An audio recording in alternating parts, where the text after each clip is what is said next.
Bismillahirrahmanirrahim. Assalamualaikum warahmatullahi wabarakatuh. Alhamdulillah, wassalatu wassalamu ala rasulillah. Sahabat yang dicintai oleh Allah subhanahu wa ta'ala, insyaallah pada kesempatan kali ini kita akan membahas tentang sejarah penetapan kalender Hijriyah yang pada akhirnya menjadi kalender kaum muslimin.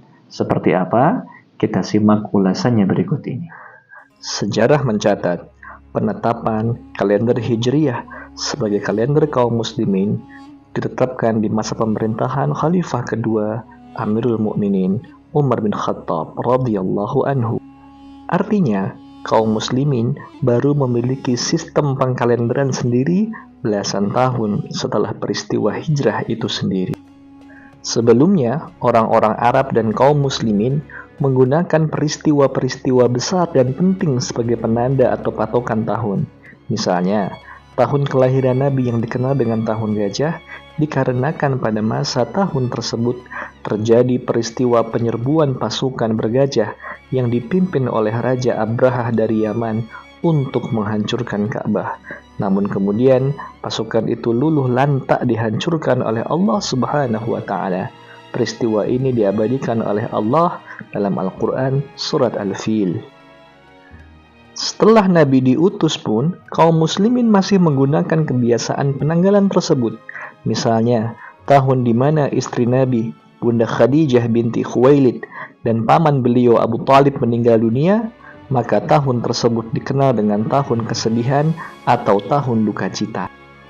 Jika dianalogikan pada masa sekarang, misalnya tahun 2020 dikenal dengan tahun COVID, maka tahun 2022 disebut dengan 2 tahun setelah tahun COVID. Atau misalnya tahun 1948 disebut 3 tahun setelah tahun kemerdekaan, karena Indonesia merdeka di tahun 1945.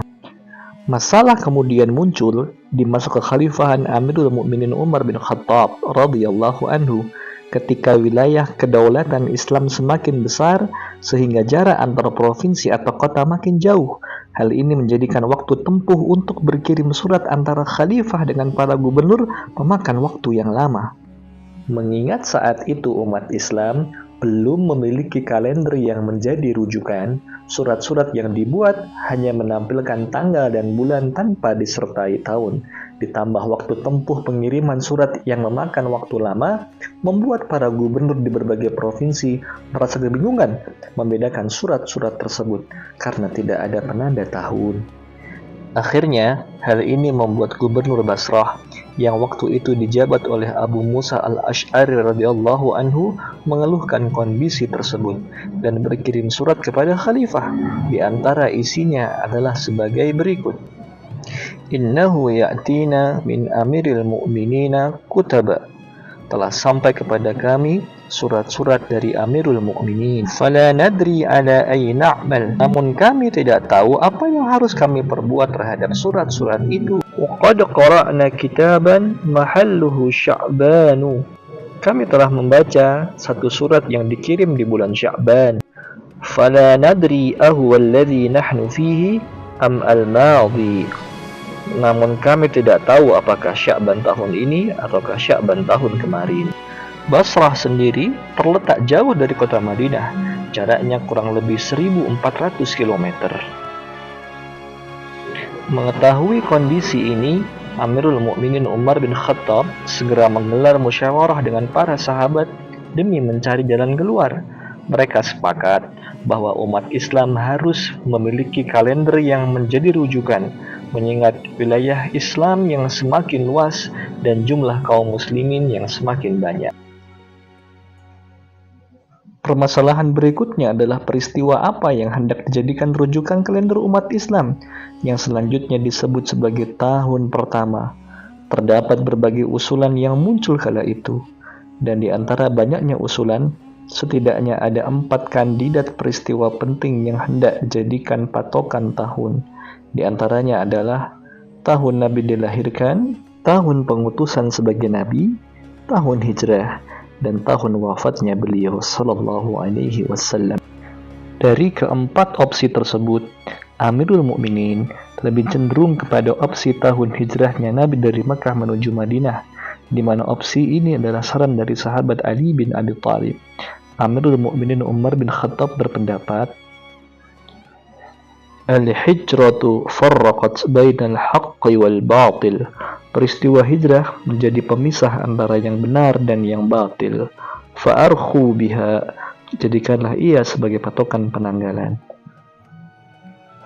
Akhirnya, para sahabat yang lain pun sepakat dengan pendapat Amirul Mukminin tersebut.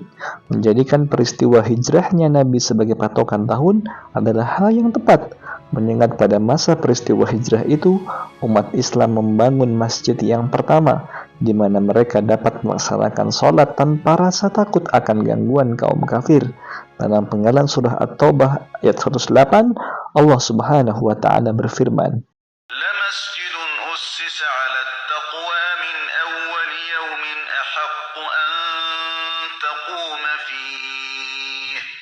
Para sahabat memaknai ayat min awwali yaumin yang berarti sejak hari pertama adalah hari pertama Nabi Shallallahu Alaihi Wasallam dan para sahabatnya masuk ke Madinah.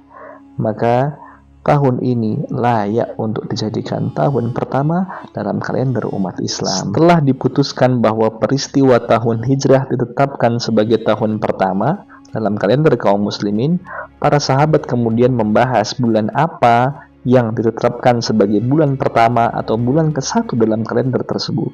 Atas saran sahabat Utsman bin Affan, maka bulan pertama dimulai sejak bulan Muharram, karena sesungguhnya ia adalah bulan haram dan awal tahun, serta waktu di mana manusia kembali dari menunaikan ibadah haji.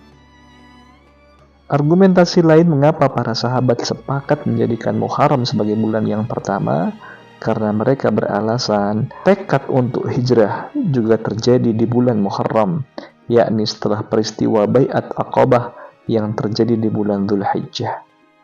Demikian tadi kita simak penjelasan dan uraian tentang sejarah penetapan kalender Hijriyah. Semoga bermanfaat dan sampai jumpa di video yang lainnya. Wabillahi taufiq wal hidayah. Assalamualaikum warahmatullahi wabarakatuh.